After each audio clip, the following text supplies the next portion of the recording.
Hello বন্ধুরা, আপনাদেরকে আমি ল্যাকড়া প্যাটার্ন সম্বন্ধে কিছু জানাতে চাই এবং শেখাতে চাই। আমি এই ভিডিওর মাধ্যমে আপনাদের কাছে ল্যাকড়া সফটওয়্যার দিয়ে প্যাটার্ন কিভাবে তৈরি করতে হয় সে বিষয়ে জানাবো। চলি আমরা তাহলে যাওয়া যাক মেইন ভিডিওতে। আমাদের এই প্যাটার্ন করতে হলে ল্যাকড়া সফটওয়্যারে প্রথমে আপনার পিসিতে একটা ল্যাকড়া সফটওয়্যার ইনস্টল দেওয়া থাকতে হবে। আমি অলরেডি একটা ল্যাকড়া সফটওয়্যারের ইনস্টল দিয়ে রাখছি। তো আমি শুরু করতে যাচ্ছি। আমরা শুরু করছি। প্রথমে একটা প্যাটার্ন তৈরি করার জন্য আপনাকে একটা মেজারমেন্ট স্পেক এবং ডিজাইন স্কেচ নিতে হবে। তো মেজারমেন্ট স্পেক নেওয়ার জন্য আমরা একটা মেজারমেন্ট স্পেক এবং ডিজাইন স্পেক কম্পিউটারের মাঝখানে সেভ করে রাখছি, একটা ড্রাইভে সেভ করে রাখছি। চলেন আমরা দেখে আসি। এখানে আমাদের পিডিএম ক্যান্টারবরি নামে একটা স্টাইল, আমি প্রথমে এই স্টাইলটা আমরা আর কি এই প্যাটার্নটা বানিয়ে দেখাবো। এখানে ক্যান্টারবরি স্টাইল আছে। তো চলুন তাহলে এখন মেজারমেন্ট স্পেক দিকে আসি। এটা হলো ডিজাইন, এটা ফ্রন্ট পার্ট, এটা ফ্রন্ট, এই যে এটা ফ্রন্ট পার্ট, একটু জুম ইন জুম আউট করি। এটা হলো ফ্রন্ট পার্ট আর এটা হলো ব্যাক পার্ট। এই ডিজাইনের আমরা একটা প্যাটার্ন তৈরি করব। চলুন দেখি স্পেক দেখি। স্পেক আছে এখানে, স্পেক ওপেন করলাম। স্পেক ওপেন করার পর এখানে সাইজ আছে 30, 32, 34, 36, 38, 40। তো আমরা 32 যেহেতু বেস সাইজ, আমরা বেস সাইজ তৈরি করবো 32-এর।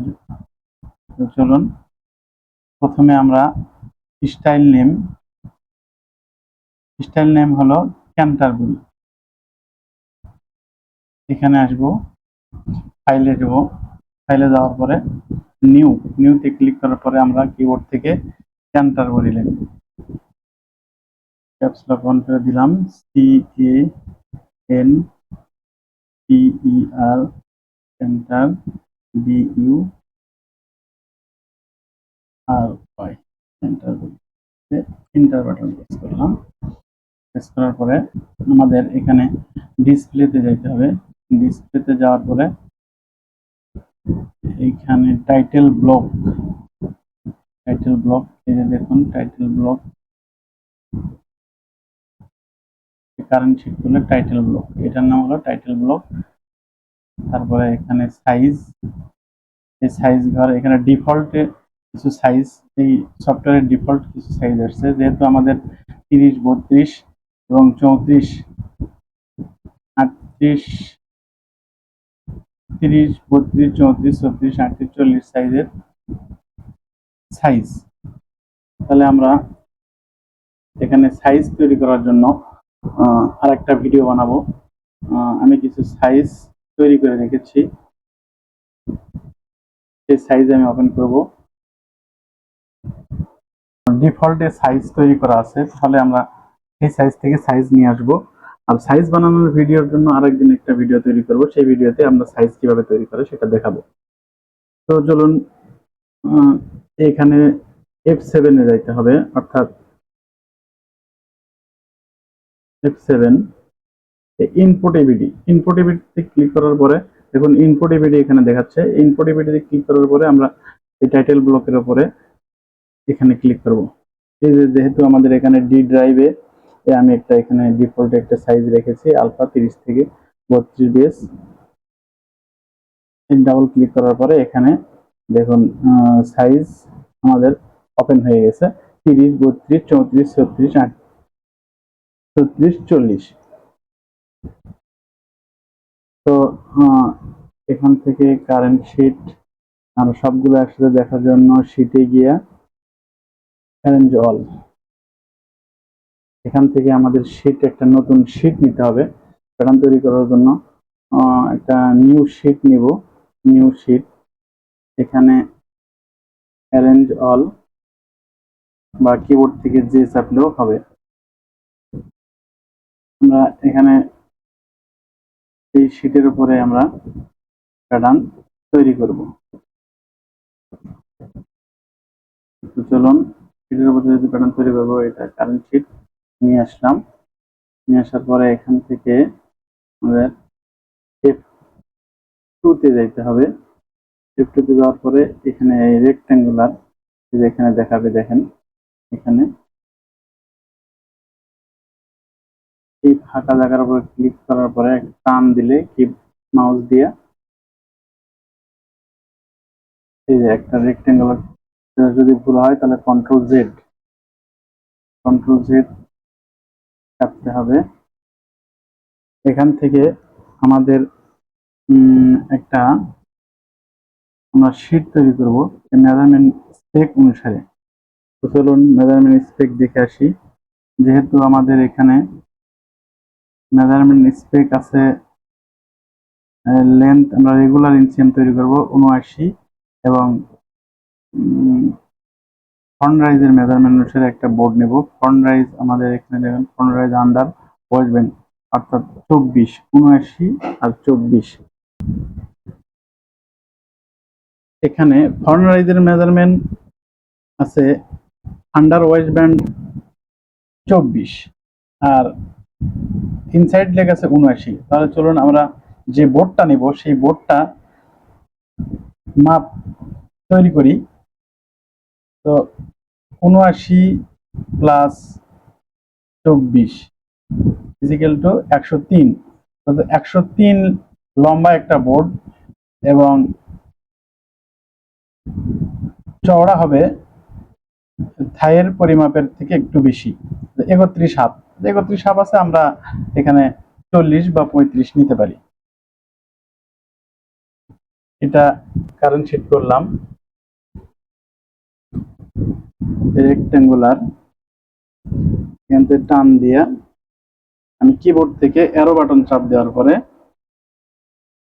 মেজারমেন্টটা উইথের মেজারমেন্ট হলো ধরেন 40, সরি উইথের 40 আর উপরেরটা নিব হলো 103। এন্টার প্রেস করে দিলাম, দিয়ে রাইট বাটন ক্লিক। বোর্ডটা সামনে আনার জন্য কারেন্ট শিট যে চাপলাম, কারেন্ট শিট।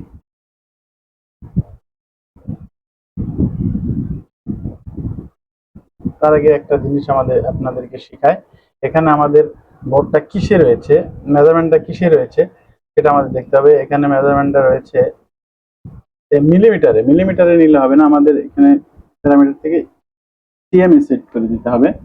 তাহলে কন্ট্রোল জেড, আবার আমরা রেক্ট্যাঙ্গুলার, এখান থেকে এটা হলো হাইট হলো 40, লেন্থ হলো 103, রাইট বাটন কারেন্ট শিট। তাহলে আমাদের কাজ শুরু। এখানে 40-এর মাঝামাঝি একটা লাইন টানবো। এটা নেওয়ার জন্য এখানে প্যারালাল থেকে এই যে 20, তাহলে আমাদের এখানে ইনসিএম এর মেজারমেন্ট কত আছে, রেগুলার ইনসিএম হলো 79। তো চলুন আমরা 79 প্যারালাল দিয়ে নেই। এখান থেকে অ্যারো বাটন চাপার পর 79, 79 রাইট বাটন ক্লিক, 79 সিএম একটি লাইন তৈরি হয়েছে। তারপর আমাদের নিতে হবে হিপের পজিশনগুলো আগে তৈরি করতে হবে, মেজারমেন্ট পজিশনগুলো আগে আমাদের তৈরি করতে হবে। তাহলে আমি হিপের পজিশন তৈরি করি, দেখি হিপ পজিশন কত আছে। এখানে ল হিপ পজিশন আছে 18 CM under waist band, 16 CM for 26 and 30 এবং 26 থেকে 30 পর্যন্ত 16 সিএম, আর বাকি সাইজগুলো মানে 32 থেকে 40 পর্যন্ত হলো 18 সিএম। তাহলে আমরা 18 সিএম একটা দাগ নেব। এখানে 18 সিএম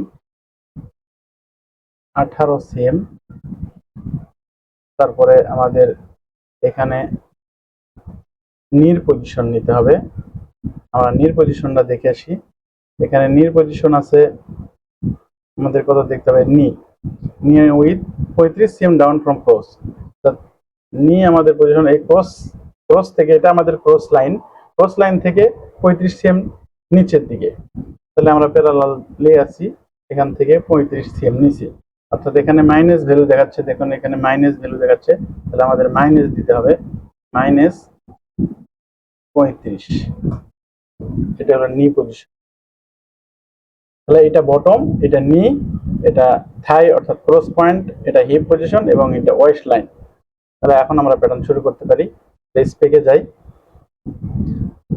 স্পেক থেকে আমাদের দেখতে হবে বটম মেজারমেন্ট কত আছে। তো আমরা বটম থেকে শুরু করব কাজটা। তাহলে বটম 19 হাফ। এখানে ডিজাইন স্পেকে দেখুন, ডিজাইন স্পেকটা এই দিক দিয়ে আমাদের এখানে লিখছে invisible side CM at outer leg 2 CM towards to front part of the garment. তার মানে এটা 2 সিএম ভেঙে 1 সিএম ফরওয়ার্ড তৈরি হবে। তাহলে আমরা 1 সিএম ফরওয়ার্ড নেব, সাইড সিএম দিয়ে 1 সিএম এবং ইন সিএম দিয়ে রেগুলার। তাহলে চলুন আমরা এখন বটম মেজারমেন্ট তৈরি করি। বটম মেজারমেন্ট তৈরি করার জন্য বটমের মেজারমেন্ট যেহেতু আমাদের আছে 19 হাফ, তাহলে এখানে ক্যান্সেল 19 হাফ, 19.5। আমাদের সাইড সিএম দিয়ে যেহেতু 1 সিএম ফরওয়ার্ড এবং ইন সিএম দিয়েও আমরা 1 সিএম রাখবো, অর্থাৎ 2 সিএম মাইনাস, যেহেতু আমাদের মেজারমেন্টটা আছে হাফ মেজারমেন্ট, সেজন্য আমরা অর্থাৎ 19 হাফ হলো ফ্রন্ট পার্ট এবং 19 হাফ হলো ব্যাক পার্ট। যেহেতু এখানে আমাদের ডিজাইন প্যাকে আমাদের দেখাচ্ছে ব্যাক পার্টটা ভেঙে ফরম পার্টে চলে আসছে, ব্যাক পার্টটা ভেঙে ফরম পার্টে চলে আসছে। ইনসিএম দিয়ে দেখাচ্ছে না, কিন্তু আমাদের ব্যাক রাইজ এবং থাই মিট করার জন্য আমাদের ইনসিএম দিয়ে ফরওয়ার্ড নিতে হবে। তাহলে এটা প্যাটার্নের বেসিক নিয়ম। তাহলে আমাদের 19 হাফ, তাহলে আমরা এখানে 19 হাফ ফ্রন্ট পার্টের জন্য 19 হাফ থেকে মাইনাস আউট সিএমের দিকে 1 সিএম এবং ইন সিএমের দিকে -2 সিএম, তাহলে কত হলো 17 হাফ। এখানে এটারে আমরা ভাগ করব 2 দিয়া, 2, তাহলে 8.75। তাহলে এখান থেকে F1 থেকে আমরা ডেভেলপ, F1 এ আছে ডেভেলপ, এই ডেভেলপ ক্লিক করার পরে এখানে ক্লিক করলাম। যেহেতু ডেভেলপ পয়েন্টটা দেখেন এদিকে যাওয়া আসা করতেছে, উপরে নিচে যাওয়া আসা করতেছে। যদি আমাদের ডান দিকে নিতে হয় তাহলে এখানে কিবোর্ড থেকে স্পেস বার চাপলে এই লাইন চেঞ্জ করবে। তাহলে আমরা আবার কিবোর্ড থেকে স্পেস বার চেঞ্জ করলাম। তাহলে আমরা 8 আমাদের মেজারমেন্ট তৈরি হয়েছে কত, 8.75। তাহলে 8.75 আমরা উপরের দিকে 8.75 নিব, নিচের দিকে 8.75 নেব। তাহলে নিচের দিকে নেওয়ার জন্য প্লাস ভ্যালু অর্থাৎ 8.75, অ্যারো বাটন চাপতে হবে আগে, 8.75 ইন্টার। এখান থেকে আবার অ্যারো বাটন চাপ করে -8.75 রাইট বাটন, কারেন্ট শিট। এখান থেকে ফরওয়ার্ডের জন্য আমরা যেহেতু 1 সিএম নিয়েছি, তাহলে 1 সিএম বাদ দিয়েছি, তাহলে 1 সিএম। আর এখানে আমি একটা জিনিস দেখাই আপনাদের, যেহেতু আমাদের জিনিসটা দিলে আপনারা বুঝবেন। 19.5, যেহেতু 19.5 হলো ব্যাক পার্ট এবং 19.5 হলো ফ্রন্ট পার্ট, তাহলে সেজন্য আপনাদেরকে অবশ্যই ব্যাক পার্টও তাহলে আমাদের 19.5 নিতে হবে। যেহেতু ফ্রন্ট পার্ট কম নিয়েছি, সেই কমটুকু আবার ফ্রন্ট পার্টের ব্যাক পার্টের সাথে যোগ করে দিতে হবে। তাহলে এখন এখানে যোগ করে দিলাম 2 সিএম, 2 সিএম কম নিয়েছি ফ্রন্ট পার্ট, 2 সিএম যোগ করলে তাহলে আমাদের 19.5 যোগ 2 21.5। তাহলে ওই 2, অথবা আমরা ওই 2 সিএম এখান থেকে যোগ করে দিতে পারি। দেখুন এখান থেকে 2 সিএম, অ্যারো বাটন 2 সিএম, এটা ব্যাক পার্ট, এখান থেকে মাইনাস বিসিএম, এটা ব্যাক পার্ট। এখন সেম ক্যাটাগরিতে আমরা নিউ তৈরি করব। বন্ধুরা, দ্বিতীয় পার্ট দেখার জন্য আপনারা লাইক এবং কমেন্ট করে সাথেই থাকুন। আমাদের সেকেন্ড ক্লাস অতি শীঘ্রই চলে আসবে। এর জন্য আমাদের পাশে থাকুন এবং আমাকে সাপোর্ট করুন। আমি ইনশাল্লাহ আপনাদের এই প্যাটার্নের কাজ ফুললি কমপ্লিট করে দিতে পারবো ইনশাল্লাহ। ওকে, ধন্যবাদ।